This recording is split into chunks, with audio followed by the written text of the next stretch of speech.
Hello students, मैं Aditya sir आपका अपना YouTube channel Aditya coaching institute पर स्वागत करता हूं। हम लोग इस वीडियो में आज इलेक्ट्रिसिटी चैप्टर लेकर आए हैं जो क्लास 10th का है। ठीक है, बहुत ही इंपॉर्टेंट चैप्टर है और बहुत ही आसान चैप्टर है। ठीक है, इससे हर साल क्वेश्चन देखने को मिलता है। ठीक है, और यह खासकर बिहार बोर्ड के एग्जाम के दृष्टि से बनाया गया है। ठीक है, देखिए सबसे पहले हम डिफाइन करते हैं इस चैप्टर में। हालांकि पढ़ना में करंट के बारे में पढ़ना है, लेकिन पहले करंट कैसे उत्पन्न होता है उसके लिए पहले यह जानना है कि चार्ज क्या होता है। तो देखिए पहला टॉपिक है विद्युत आवेश। आवेश क्या होता है, यानी कि इलेक्ट्रिकल चार्ज क्या है। पहले देखिए प्रत्येक पदार्थ है वो क्या होता है, उसके मौलिक कण होते हैं। परमाणु का जो मौलिक कण होता है, परमाणु जो होता है मौलिक कण से बना होता है। इलेक्ट्रॉन, प्रोटॉन और न्यूट्रॉन से रहता है बना हुआ। ठीक है, उसमें इलेक्ट्रॉन भी रहता है, उसका परमाणु होता है, उसमें इलेक्ट्रॉन, प्रोटॉन, न्यूट्रॉन तीनों रहता है। ठीक है, उसी में इलेक्ट्रॉन होता है, प्रोटॉन होता है। इलेक्ट्रॉन को नेगेटिव चार्ज बोलते हैं, प्रोटॉन को पॉजिटिव चार्ज बोलते हैं। यानी कि प्रत्येक पदार्थ में यह चार्ज होता है। ठीक है, ठोस हो, द्रव हो, गैस हो। ठीक है, देखिए इसको पहले डिफाइन करते हैं। ये परीक्षा में पूछ सकता है इसका डिफिनेशन। तो देखिए आप विद्युत आवेश, यानी कि सिंपली इसको आप आवेश ही बोल सकते हैं। विद्युत आवेश प्रत्येक वस्तु का आंतरिक गुण है, यानी कि जितना भी वस्तु है सबका क्या है, प्रत्येक पदार्थ है उसका क्या है, आंतरिक गुण है जो विद्युत बल आरोपित करता है। विद्युत बल आरोपित करता है या करने की प्रवृत्ति रखता है, या आरोपित करने की प्रवृत्ति रखता है। ठीक है, बल मतलब अगर कोई वस्तु चार्ज हो गया, अगर चार्ज हो गया है, ठीक है, पॉजिटिव चार्ज या नेगेटिव चार्ज हो गया है, तो क्या होगा, अपने से अपोजिट चार्ज वाले को अगर उसके सामने लाएंगे तो क्या होता है, उसको अपने बल लगाकर उसको अपनी तरफ खींचता है या धकेलता है। ठीक है, यानी कि आप विद्युत प्रत्येक वस्तु का आंतरिक गुण होता है जो विद्युत बल आरोपित करता है या आरोपित करने की प्रवृत्ति रखता है। यानी कि charge is a property associated with matter, यानी कि प्रत्येक मैटर का यह प्रॉपर्टी होता है। ठीक है, due to which it produces, यानी कि जब it produces some electric effect, जब अगर हम इलेक्ट्रोमैग्नेटिक फील्ड में रखते हैं, इलेक्ट्रिक फील्ड और मैग्नेटिक फील्ड में चार्ज रखते हैं तो क्या होता है, यह प्रोड्यूस करता है इलेक्ट्रिक और मैग्नेटिक फील्ड को। ठीक है, फोर्स को प्रोड्यूस करता है। ठीक है, तो देखिए आवेश प्रायः मौलिक कण, इसका मौलिक परमाणु का मौलिक कण, परमाणु जो होता है मौलिक कण, तीन मौलिक कण होता है, इलेक्ट्रॉन, प्रोटॉन और न्यूट्रॉन। परमाणु मान लीजिए जैसे कि पहले डिफाइन करते हैं। मौलिक कण इलेक्ट्रॉन, पहला है इलेक्ट्रॉन और प्रोटॉन का आंतरिक गुण दर्शाता है। ठीक है, देखिए चार्ज को क्यू से सूचित करते हैं। आप देखिए यहाँ पे स्मॉल क्यू है, ठीक है, आप यहाँ पे कैपिटल क्यू भी लिख सकते हैं, तो कोई फर्क नहीं पड़ता इसका। ठीक है, देखिए और इसका सही मतलब कूलाम होता है। जैसे अगर हम बोलते हैं यहाँ पे 2 कूलाम चार्ज है, 3 कूलाम चार्ज है, यानी कि इसको, ठीक है, यहाँ पे Q1 हो गया, यहाँ पे Q2 हो गया। ठीक है, यहाँ पे यानी कि इसका जो SI यूनिट है, जैसे कि इसको मापते हैं हम कूलाम में मापते हैं। ठीक है, यहाँ पे 2 इसको गिनती करते हैं कूलाम में। ठीक है, तो देखिए इसका SI मतलब कूलाम होता है। यानी कि देखिए कोई पदार्थ है, इसका जो परमाणु है, ठीक है, इस तरह से है, इसके एक न्यूक्लियस होता है। ठीक है, यह केंद्र क्या होता है, केंद्रक होता है। तो यहाँ पे केंद्रक में क्या होता है, न्यूट्रॉन होता है और प्रोटॉन होता है। यहाँ पर केंद्रक में न्यूट्रॉन और प्रोटॉन होता है। ठीक है, और इलेक्ट्रॉन जो होता है वह बाहरी कक्षा में घूमते रहता है। ठीक है, यानी कि प्रत्येक पदार्थ में 3 उसका मौलिक कण होता है, इलेक्ट्रॉन, प्रोटॉन और न्यूट्रॉन होता है। यहाँ पे इलेक्ट्रॉन नेगेटिव चार्ज होता है, प्रोटॉन पॉजिटिव चार्ज होता है। ठीक है, देखिए यहाँ तो हो गया। अब देखिए एक है आवेश संरक्षण का सिद्धांत है। ठीक है, एक है आवेश संरक्षण का सिद्धांत है, आवेश संरक्षण का सिद्धांत। यह टॉपिक देखिए क्या है, आवेश संरक्षण का सिद्धांत। यानी कि जब हम मान लीजिए कहीं पे अधिक चार्ज है, कहीं पे कम चार्ज है, अगर दोनों को ऐड करते हैं, मान लीजिए इस पर इस पर मान लीजिए 2q चार्ज है, इस पर मान लीजिए 7q चार्ज है, ठीक है। इसका अपना अपना अलग पोटेंशियल होता है, ठीक है। जब इसको ऐड करते हैं, यहाँ पे प्लस है, अगर मान यहाँ पे माइनस है, इसमें क्या होता है कि इसमें से चार्ज अगर ज्वाइन करते हैं तो इसका चार्ज इधर जाएगा या इसका चार्ज इधर आएगा, ठीक है।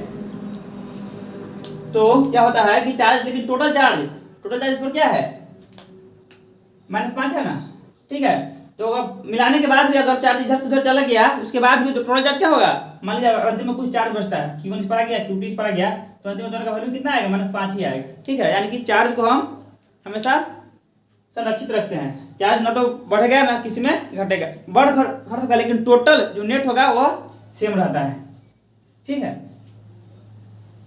यानी कि चार्ज ना तो नष्ट होता है और ना ही उत्पन्न होता है, एक वस्तु से दूसरे वस्तु पे जाता है या दूसरे वस्तु से पहले वाले वस्तु पे आता है, ठीक है। तो यही सिंपल सा है कि चार्ज ना तो उत्पन्न किया जा सकता है और ना ही नष्ट किया जा सकता है, इसको बोलते हैं यानी कि कंजर्वेशन ऑफ चार्ज इसको बोलते हैं, ठीक है। देखिए यहाँ पे चार्ज हो गया, और चार्ज जो है मुख्यतः 2 प्रकार का होता है।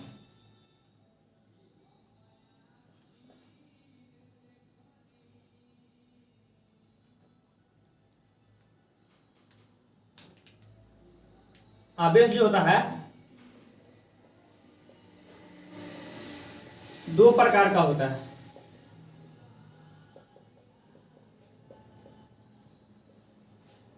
आवेश कितने प्रकार का होता है, 2 प्रकार का होता है। एक होता है पॉजिटिव चार्ज हुआ, एक हो गया नेगेटिव चार्ज हो गया। यानी कि मान लीजिए पहला क्या है, धनावेश, इसको बोलते हैं धनावेश, पॉजिटिव चार्ज।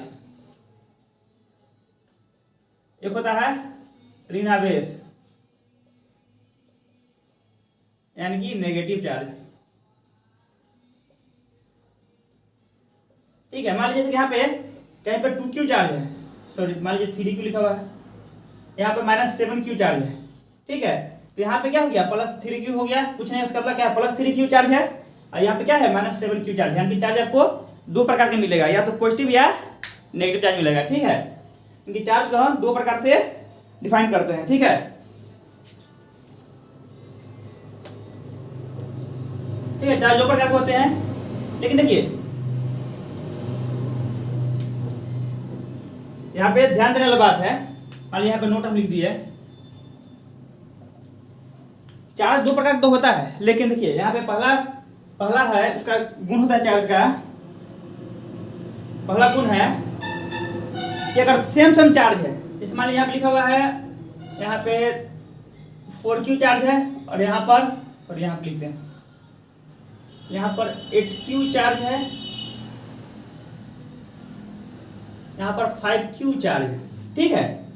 इस पॉइंट पर है और एक इस पॉइंट पर, ठीक है। ये जो चार्ज है इस पॉइंट पर है, चार्ज क्या है, इस पॉइंट पर है, ठीक है।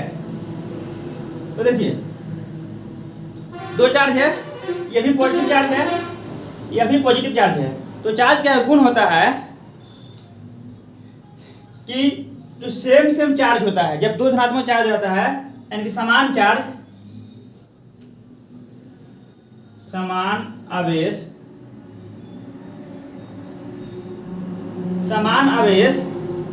देखिए पहला चार्ज है, दूसरा चार्ज है, ठीक है। तो इसमें क्या होता है, दोनों के बीच में क्या होता है, प्रतिकर्षण बल लगता है, यानी कि इसको रिपेल करेगा, इसको धकेलेगा इधर, ठीक है। और ई चार्ज है, इसको क्या करेगा, इधर की तरफ धकेलेगा, ठीक है। दोनों को प्रतिकर्षण धकेलेगा, ठीक है। इसको धकेलेगा, इसको धकेलेगा, उसको धकेलेगा, चाहे पॉजिटिव हो, यानी कि सेम चार्ज, यह भी +q है, +5q है या +8q है। मान लीजिए यहाँ पे लिखा हुआ है -4q -6q है, ठीक है। सेम साइन, दोनों का सेम चार्ज है, नेगेटिव है, ये भी नेगेटिव चार्ज है, क्या होगा, यह ई चार्ज होगा, ये जो चार्ज है इसको इधर की तरफ धकेलेगा, और यह चार्ज जो है इसको इधर की तरफ धकेलेगा, मतलब इस पर बल लगाएगा, ठीक है। यानी कि समान आवेश एक दूसरे पर प्रतिकर्षण बोलते हैं ना, प्रतिकर्षण बल लगाते हैं, प्रतिकर्षण बल लगाते हैं, ठीक है। समान आवेश जो होता है एक दूसरे पर प्रतिकर्षण बल लगाते हैं, ठीक है। और देखिए यहाँ पर अगर अब यह केस है कि अब अब चार्ज का प्रवृत्ति सेम अलग कर दिए, यहाँ पर सेम सेम साइन चार्ज था, यहाँ पर मान लीजिए यहाँ पर -3 कूलम्ब का चार्ज है, यहाँ पर +4 कूलम्ब का चार्ज है, यह पॉइंट है, ठीक है। तो देखिए जब दो सेम यहाँ पे अलग अलग चार्ज है, यह पॉजिटिव चार्ज है, इसको क्या बोलेंगे धनात्मक चार्ज यानी धनावेश, इसको बोलेंगे ऋणावेश। जब दोनों चार्ज अलग अलग रहता है तो क्या होता है कि ई चार्ज इसको अपनी तरफ खींचेगा, उस केस में सेम होने पर धकेलता है। अब ये चार्ज क्या है, इसको इधर अपनी तरफ खींचेगा, ठीक है।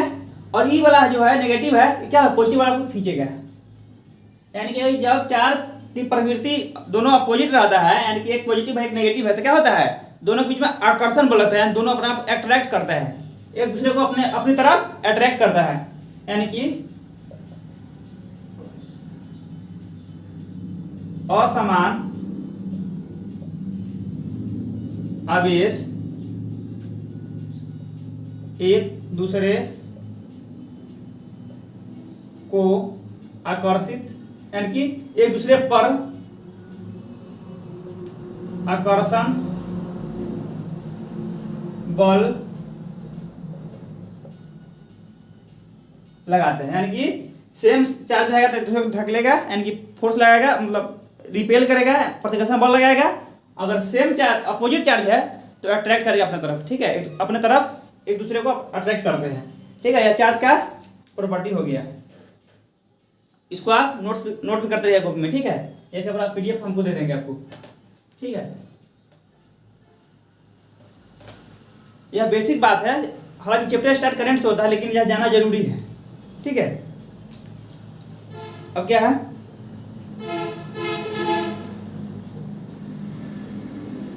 देखिए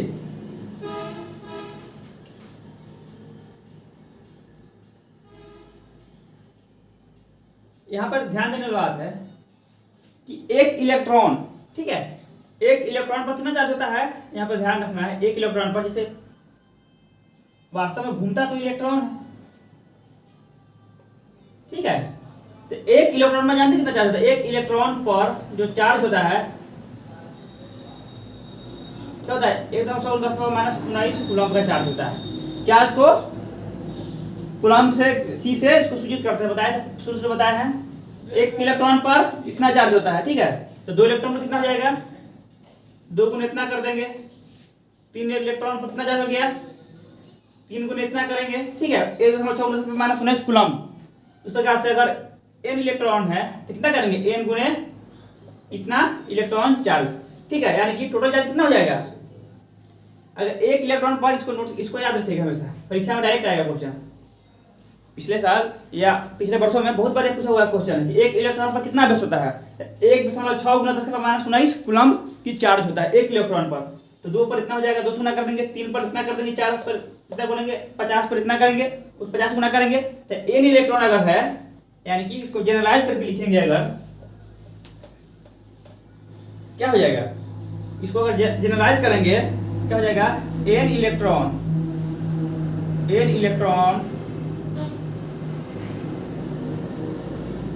और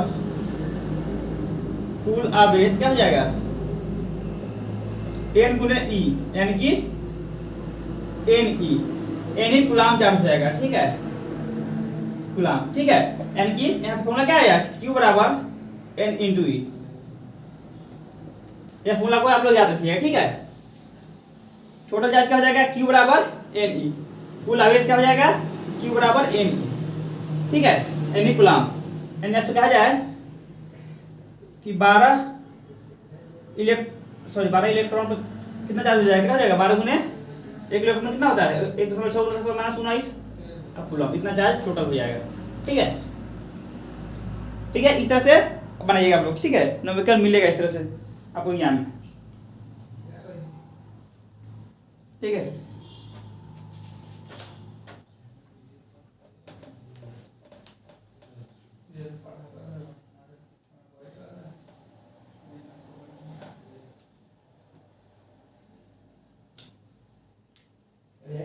अब हम टॉपिक स्टार्ट करते हैं, विद्युत धारा। अब हम टॉपिक स्टार्ट करते हैं, विद्युत धारा, इलेक्ट्रिक करंट। विद्युत धारा, आखिर विद्युत धारा क्या होती है? ठीक है, एक बार चेक कर लेते हैं वीडियो चल रहा है कि नहीं चल रहा है। ठीक है, तो देखिए चल रहा है वीडियो। विद्युत धारा, इलेक्ट्रिक करंट क्या होता है? ठीक है, तो देखिए बताया है कि चार्ज बह रहा है। मान लीजिए चार्ज होता किस में है? प्रत्येक पदार्थ में होता है, लेकिन सब में तो करंट नहीं ना होगा। ठीक है, सब वस्तु में, जैसे मान लीजिए इसमें करंट नहीं होता है, दीवार में करंट नहीं है। करंट क्यों होता है इसको जानेंगे इस वीडियो में। ठीक है, अभी जानेंगे। देखिए मान लीजिए कोई कंडक्टर है। कंडक्टर मतलब होता है कोई भी पदार्थ, कोई भी ठोस होता है, ठीक है, उसमें दो प्रकार का इलेक्ट्रॉन होता है। हालांकि पदार्थ है, ठीक है, उसमें न्यूट्रॉन, प्रोटॉन, इलेक्ट्रॉन सब होगा। क्या होगा? न्यूट्रॉन, प्रोटॉन, इलेक्ट्रॉन तीनों होगा। लेकिन अगर ठोस है, मान लीजिए, ठीक है, ठोस है, मान लीजिए कोई कंडक्टर है, ठोस है,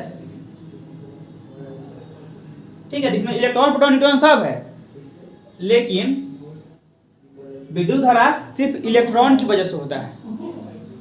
ठीक है, तो यानी कि अगर इलेक्ट्रॉन बह रहा है इस डायरेक्शन में, करंट इस डायरेक्शन में होगा। ठीक है, सॉरी थोड़ा छोटा सा बन गया। मान लीजिए अगर इस तरह का है,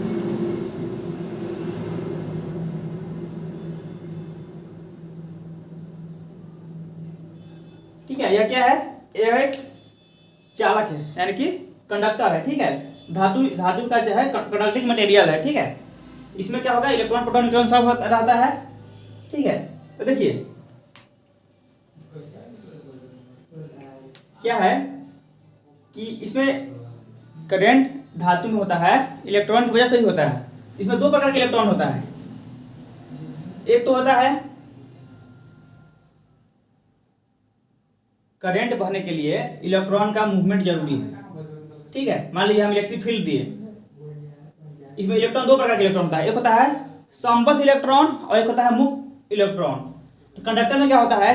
मुक्त इलेक्ट्रॉन प्रेजेंट होता है। क्या होता है कंडक्टर में? मुक्त इलेक्ट्रॉन,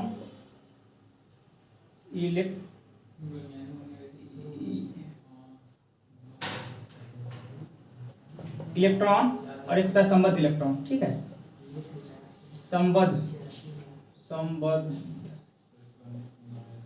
संबद्ध इलेक्ट्रॉन।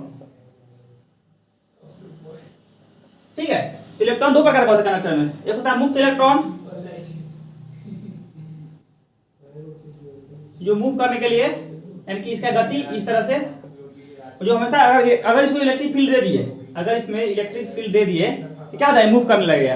और एक होता है संबद्ध इलेक्ट्रॉन, जो न्यूक्लियस का जो न्यूक्लियस प्रोटॉन होता है। ठीक है, बताया था न्यूट्रॉन, प्रोटॉन दोनों होता है। एक इलेक्ट्रॉन इधर घूम रहा है, यानी कि यह एक न्यूक्लियस हो गया। ठीक है, इसमें न्यूट्रॉन भी है, प्रोटॉन भी है, इसका कक्षा हो गया। यहाँ पे इलेक्ट्रॉन घूम रहा है, ये पॉजिटिव है, इधर नेगेटिव है। यह प्रोटॉन पॉजिटिव चार्ज होता है, इसको क्या होता है? बल लगा के इसको अपने तरफ उसको बांधे रहता है। तो करंट जो होता है कंडक्टर में, इसके वजह से नहीं आता है, इसके वजह से नहीं आता है। यहाँ पर जो इलेक्ट्रॉन यहाँ भी होता है, इसकी वजह से नहीं आता। लेकिन यहाँ जो फ्री इलेक्ट्रॉन है, जो मूव करने के लिए तैयार है, ठीक है, उसकी वजह से कंडक्टर में क्या होता है? विद्युत धारा उत्पन्न होती है। तो देखिए, यानी कि इसको पहले डिफाइन करते हैं। विद्युत धारा फॉर्मूला हम लोग जानते हैं, क्या होता है? I बराबर Q/T होता है। ठीक है, यानी कि चार्ज अपन टाइम, यानी कि जब चार्ज बह रहा है, देखिए अभी आगे, ठीक है, पहले इसको डिफाइन कर देते हैं विद्युत धारा होता क्या है। देखिए, चार्ज प्रवाह की दिशा को, सॉरी, चार्ज प्रवाह की दर को क्या होता है? आवेश प्रवाह की दर को, आवेश प्रवाह की दर को विद्युत धारा कहते। ठीक है, आवेश प्रवाह की दर को विद्युत धारा कहते हैं। ठीक है, यानी कि जैसे करेंगे चार्ज बह रहा है, चार्ज यहाँ से एक पॉइंट यह है, एक पॉइंट यहाँ है, ए है, यहाँ पे बी है, ठीक है, यहाँ पर एक चार्ज Q1, ठीक है, अभी चार्ज यहाँ से यहाँ भाग गया, ठीक है, चार्ज बह रहा है, चार्ज जैसे ही आगे एक बिंदु से दूसरे बिंदु गया, एक पॉइंट से बिंदु तक गया तो चार्ज बहा, यानी कि करंट बहा, करंट गया, ठीक है, चार्ज क्रॉस कर रहा है किसी एरिया को, मान लीजिए कोई तार वायर से कनेक्ट करके तार जा रहा है, ठीक है, चार्ज इधर से यहाँ से वहाँ जा रहा है, यानी कि कोई कंडक्टर है, ठीक है, सुचालक है, यानी कि इसको चालक जिसको बोलते हैं। तो इस पॉइंट से मान लीजिए इस पॉइंट तक गया चार्ज, Q1 है, यहाँ पे Q2 है, यहाँ से यहाँ गया तो चार्ज गया, यानी कि इस पॉइंट से इस पॉइंट तक गया, ए से बी पर गया, यानी कि चार्ज बहा मतलब करंट बहा, यानी कि विद्युत धारा उत्पन्न हुआ, यानी कि आवेश प्रवाह की दर को क्या कहते हैं, विद्युत धारा कहते हैं, ठीक है, इसको आई से सूचित करते हैं, करंट है, इसे आई से सूचित करते हैं, ठीक है, इसे आई से सूचित करते हैं, और इसका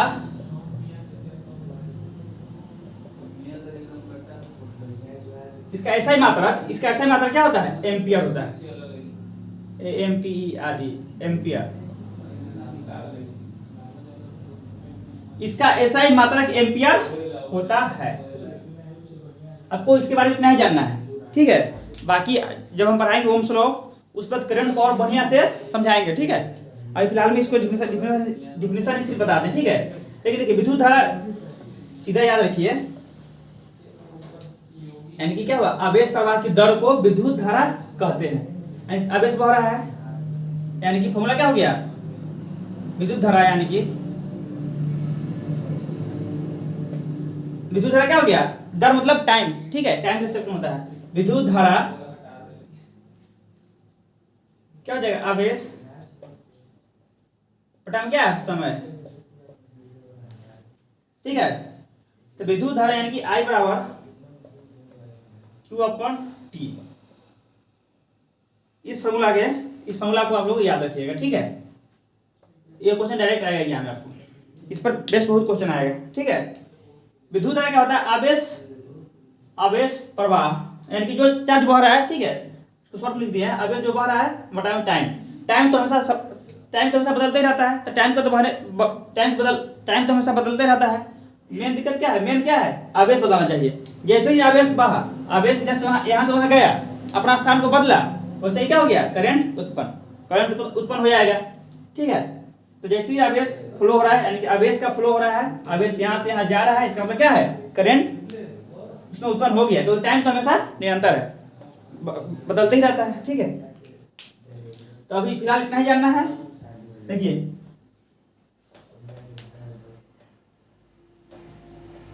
इसमें कुछ मुख्य बिंदु है, ठीक है, मुख्य बिंदु है, पॉइंट करके बोल सकते हैं आप लोग, ठीक है, पॉइंट है पहला, यह क्या है, यह एक अदिश राशि है, क्या है, यह एक अदिश राशि है, यानी कहने का मतलब है यह क्या है, स्केलर क्वांटिटी है,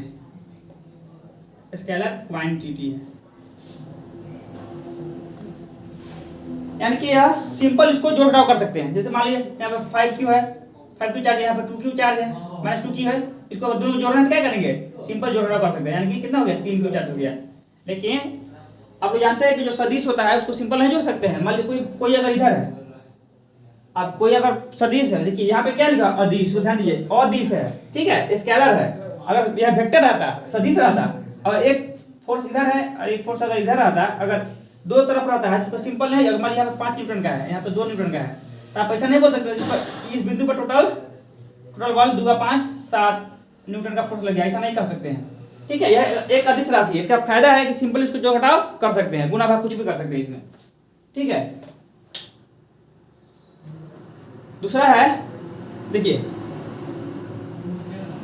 ठीक है, दूसरा क्या है, देखिए करंट जो है, इसमें कितना करंट ज्यादा बह रहा है, जैसे इलेक्ट्रॉन प्रवाह, अगर इलेक्ट्रॉन ज्यादा बहेगा तो क्या होगा, मान लीजिए कोई कंडक्टर है,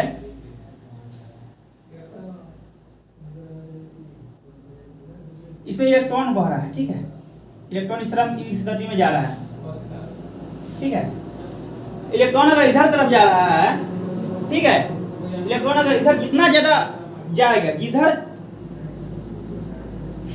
देखिए इलेक्ट्रॉन का जो अथी है, क्या बोलते हैं इसको, जितना ज्यादा इलेक्ट्रॉन जाएगा उतना ज्यादा चार्ज बढ़ेगा। इलेक्ट्रॉन का चार्ज है ना, जितना इलेक्ट्रॉन बढ़ेगा उतना ज्यादा करंट होगा, उतना ज्यादा करंट का मात्रा बढ़ेगा। हालांकि क्यू ऊपर है, अगर क्यू ऊपर जितना ज्यादा क्यू उतना ज्यादा करंट, तो जितना ज्यादा इलेक्ट्रॉन बढ़ेगा उतना ज्यादा करंट होगा, ठीक है। तो देखिए करंट का जो डायरेक्शन होता है, करंट का जो दिशा होता है, या करंट इधर गया कि इधर गया, इसका जो दिशा होता है, जिधर पॉजिटिव चार्ज रहता है, जिधर अगर पॉजिटिव चार्ज है, अगर इधर से इधर जा रहा है, अगर इधर से इधर जाता है, जिस डायरेक्शन में पॉजिटिव चार्ज रहता है उसी डायरेक्शन में क्या होता है, करंट का डायरेक्शन होता है, ठीक है। लेकिन कंडक्टर में क्या होता है, सिर्फ मुक्त इलेक्ट्रॉन, फ्री इलेक्ट्रॉन होता है, उसके वजह से ही आता है करंट। सिर्फ और सिर्फ याद रखिएगा, सिर्फ और सिर्फ कंडक्टर में, यानी कि जो सुचालक होते हैं उसमें मुक्त इलेक्ट्रॉन, संबद्ध इलेक्ट्रॉन नहीं, वो तो बॉन्डेड रहता है नाभिक से, नाभिक के बल के वजह से वो बॉन्ड रहता है, उसकी वजह से इलेक्ट्रॉन नहीं, उसकी वजह से करंट नहीं उत्पन्न होता है। यह सिर्फ और सिर्फ मुक्त इलेक्ट्रॉन की वजह से क्या होता है, करंट उत्पन्न होता है, ठीक है। इसमें क्या बताना चाह रहे थे, तो जितना ज्यादा करंट उतना ज्यादा, जितना ज्यादा चार्ज उतना ज्यादा करंट, ठीक है। तो किसमें करंट ज्यादा है, किसमें करंट कम है, उसको मापने का एक यंत्र होता है, ठीक है, ठीक है। इसमें क्या हो जाएगा, अगर इसमें नेगेटिव चार्ज वाला इलेक्ट्रॉन है, इसमें कौन सा बढ़ रहा है, नेगेटिव इलेक्ट्रॉन बढ़ रहा है, इधर तरफ जा रहा है, इसका करंट क्या हो जाएगा, इसके विपरीत दिशा में हो जाएगा, करंट का डायरेक्शन यह हो जाएगा। पॉजिटिव डायरेक्शन, पॉजिटिव चार्ज रहता है, उस जिधर बहता है उधर करंट जाता है, लेकिन इसमें क्या है, नेगेटिव चार्ज घूम रहा है ना इलेक्ट्रॉन कंडक्टर में, इसलिए इसका डायरेक्शन क्या हो जाएगा, नेगेटिव इधर हो गया, इधर तरफ हो गया, ठीक है, ठीक है। इसमें एक और पॉइंट लिखना है, यह एक अदिश राशि हो गया, और यह क्या हो गया, एक, इसे एम्पियर मापते हैं, सॉरी, इसे करंट विद्युत धारा को किसे मापते हैं, इसे मापने का यंत्र होता है, अमीटर होता है, अमीटर से मापते हैं, ठीक है। यह क्वेश्चन बहुत इंपॉर्टेंट है, बिहार बोर्ड में बहुत बार यह क्वेश्चन पूछा गया है कि विद्युत धारा को किससे मापते हैं, तो किसे मापते हैं, अमीटर से मापते हैं, ठीक है। तो मापने का यंत्र क्या है, ठीक है। एक और नोट्स में लिख देते हैं, नोट में लिख देते हैं कि सुचालक यानी कि कंडक्टर में, सुचालक मतलब कंडक्टर में विद्युत धारा केवल और केवल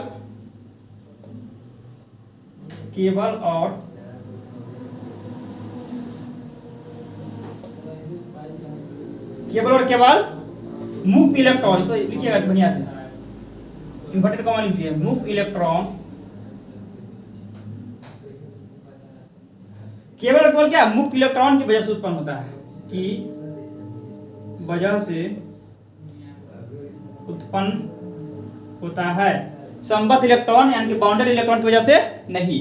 इसको इंपोर्टेंट रखिए, इसको ध्यान रखिएगा। मुक्त इलेक्ट्रॉन क्या होता है, यह घूमने के लिए फ्री होता है, इसको बोलते हैं फ्री इलेक्ट्रॉन या कंडक्शन इलेक्ट्रॉन बोलते हैं, इसको कंडक्शन इलेक्ट्रॉन बोलते हैं, चालन इलेक्ट्रॉन उसको बोलते हैं, ठीक है। इसको याद रखिएगा, सिर्फ और सिर्फ मुक्त इलेक्ट्रॉन की वजह से, ठीक है।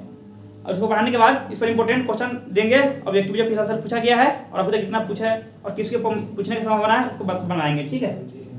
तो देखिए इतना हो गया।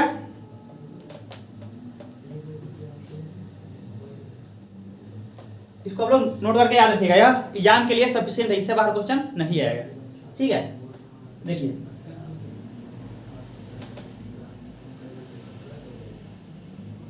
अब क्या है, एक क्वेश्चन आता है बार बार, दो नंबर वाला क्वेश्चन पूछा जाता है कि एम्पियर की परिभाषा दीजिए। एम्पियर की परिभाषा क्या होता है,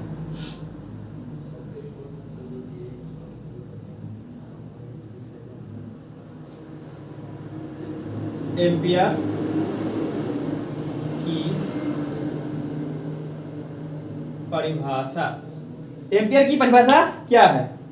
यानी कि हम बताएं करंट किसे बहता है? सुचालक से बहता है। पहले एक सुचालक बनाते हैं। मान लीजिए यह तार है, ठीक है, यह क्या है? तार है।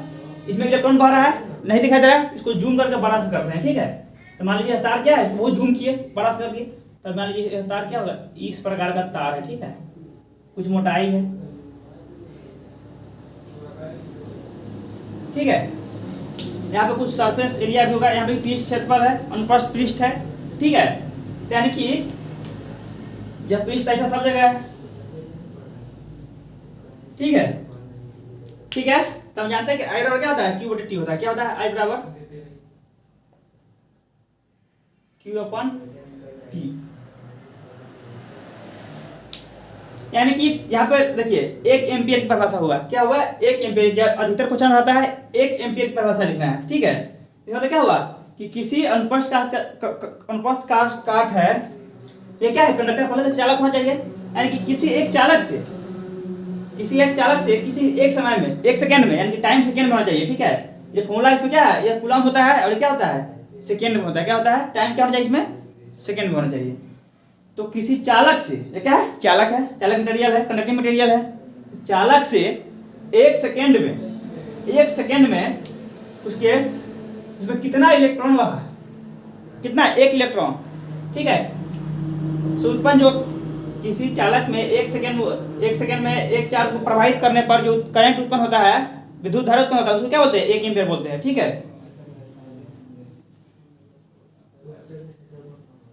लिखिएगा आप लोग, किसी चालक से 1 सेकेंड में 1 कूलम आवेश प्रवाहित करने पर जो विद्युत धारा उत्पन्न होती है उसे क्या बोलते हैं? 1 एम्पियर कहते हैं, ठीक है, या 1 एम्पियर की परिभाषा कहते हैं, ठीक है। यानी कि 1 एम्पियर क्या हो गया? 1 कूलम चार्ज, COULUMB, ठीक है सर, कूलम के बटा में 1 सेकेंड, ठीक है। यानी कि एम्पियर का ऐसा ही मतलब क्या हो गया? एम्पियर क्या हो गया? कूलम प्रति सेकेंड, ठीक है। क्या हो गया? ए बराबर कूलम प्रति सेकेंड हो गया, ठीक है। तो हम लोग पहले तो ये जाने कि आई बराबर क्या होता है? क्यू बटे टी। आई बराबर, अभी हम पढ़े क्या? करंट क्या होता है? आई बराबर चार्ज, यानी कि चार्ज अपन टाइम, क्या टाइम सेकेंड में, क्या टाइम सेकेंड में होना चाहिए, ठीक है। ये फॉर्मूला जाने, और एक और फॉर्मूला क्या जाने हम लोग कि क्यू बराबर क्या होता है? एन ई होता है। क्यू बराबर क्या होता है? एन इंटू ई होता है, ठीक है। तो यहाँ से क्या हो जाएगा? क्यू की जगह एन लिख तो क्या हो गया कि आई बराबर क्यू अपन टी बराबर एन ई बटे टी। ये क्या हो गया? यानी कि करंट से संबंधित यह फॉर्मूला हो गया, ठीक है। इस फॉर्मूला को आप लोग याद रखिएगा। इस पर क्वेश्चन आपको इस साल निश्चित रूप से, या हर साल इससे आता ही आता है, ठीक है। चैप्टर यही पढ़ना है, तीसरा पर क्वेश्चन कैसे नहीं आएगा, ठीक है। तो अभी इस वीडियो में इतना ही, और अगली वीडियो में और सारे जो टॉपिक बच गया है उसको लेकर आएंगे, ठीक है। 2 से 3 वीडियो में पूरा चैप्टर खत्म करने का प्रयास करेंगे। समय एग्जाम में बहुत कम है, बचा हुआ है, हालांकि ऑनलाइन है, रिकॉर्डेड है, आधा घंटा 45 मिनट का वीडियो होगा, आप लोग आराम से देख सकते हैं, ठीक है। Thank you.